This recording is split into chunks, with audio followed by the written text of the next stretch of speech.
ভূপতিনগরে তদন্তে পুলিশ। এনআইএর উপর হামলার অভিযোগেই তদন্ত। হামলার অভিযোগে জিজ্ঞাসাবাদ পুলিশের। প্রত্যক্ষদর্শীদের বয়ান রেকর্ড করে পুলিশ। আমাদের সঙ্গে রয়েছে প্রতিনিধি সুজিত। সুজিত, পুলিশ আজকে সেখানে যায় এবং প্রত্যক্ষদর্শীদের বয়ান রেকর্ড করে। আর কি কি করলেন তারা?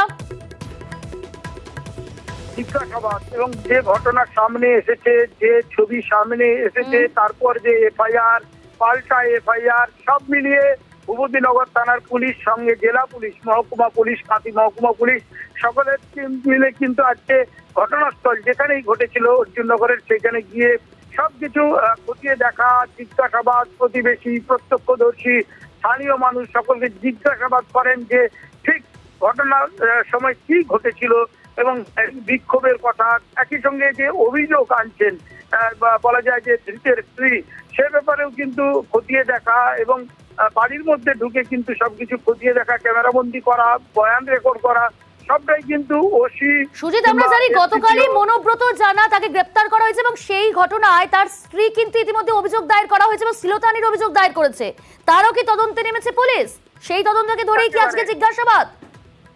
প্রিয়াঙ্কা, একই সঙ্গে ওই অভিযোগে কিন্তু ওই যে বললাম যে এফআইআর, পাল্টা এফআইআর, সবেরই তদন্ত শুরু হয়েছে এবং ঠিক পরশুদিন ঘটনা, কালকে তার স্ত্রী অভিযোগ করেন, সেটা নিয়েও আজকে যেমন জিজ্ঞাসাবাদ তদন্ত চলছে পুলিশের, তেমন একই সঙ্গে এনআইএর তরফ থেকে যে অভিযোগ করা, তাদের উপর হামলা, সবটাই কিন্তু খতিয়ে দেখা, অ্যাকচুয়ালি ফ্যাক্ট সেদিন কি ঘটেছিল সবটাই জেনে নেওয়ার জন্যই কিন্তু এই তদন্ত পুলিশের, সেটাই জানানো হচ্ছে। এবং একই সঙ্গে তারা কিন্তু বয়ান রেকর্ড করছেন, ছবি তুলে রাখছেন, সবকিছু জানার চেষ্টা করছেন এবং সেই মতো রিপোর্টও পাঠাবেন বলে জানা গেছে। প্রিয়াঙ্কা, ধন্যবাদ সুজিত।